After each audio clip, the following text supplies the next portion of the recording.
Sajan പൈനാപ്പിളിൻ്റെ travel വീഡിയോസിൻ്റെ ഈ വീഡിയോയിലെ പ്രധാന ആകർഷണ ഐറ്റമാണ് ഇപ്പോൾ ഈ മുമ്പിൽ പോയിക്കൊണ്ടിരിക്കുന്നത്. ഇത് കുട്ടി ട്രാക്ടറാണ്. ഒന്ന് ആലോചിച്ച് നോക്കി എന്ത് രസമാണ്. ഒന്ന് ആലോചിച്ച് നോക്കുക എന്തെല്ലാം കാഴ്ചകളാണ് ഇന്ത്യയുടെ വിവിധ ഭാഗങ്ങളിൽ നമ്മൾ കാണുന്നത്. എന്തൊക്കെയാണ് അവിടെ സംഭവിക്കുന്നത്. ഒരു ക്ഷേത്ര സമുച്ചയവും ഒരു വെള്ളമില്ലാത്ത പുഴയും തുണികൾ അലക്കിയിട്ടിരിക്കുന്ന ആ ഒരു കാഴ്ചകളും, 2 അമ്പലം അവിടെ സ്ഥിതി ചെയ്യുന്നു. തുള്ളി വെള്ളത്തിന് വേണ്ടി നൂറുകണക്കിന് ആൾക്കാർ തുണി അലക്കി വണ്ടിയൊക്കെ കൊണ്ട് പാർക്ക് ചെയ്യുന്നു. അതിൻ്റെ ഉള്ളിലൂടെ തൊപ്പി വെച്ച് കുട്ടി ട്രാക്ടർ ഇങ്ങനെ പോവുകയാണ്. ഇവന് ഇൻഡിക്കേറ്റർ ഇട്ട ഏത് നിമിഷം വലതേക്ക് മാറും എന്നുള്ള സൂചന തോന്നും.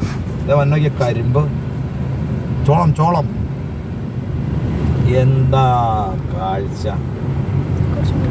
മുൻവശം നമുക്കൊന്ന് കാണാം. മുൻവശം അദ്ദേഹം ചിരിക്കുകയാണ്. എന്തെല്ലാം ഇവിടെ നോക്കി. അത് രസകരമായ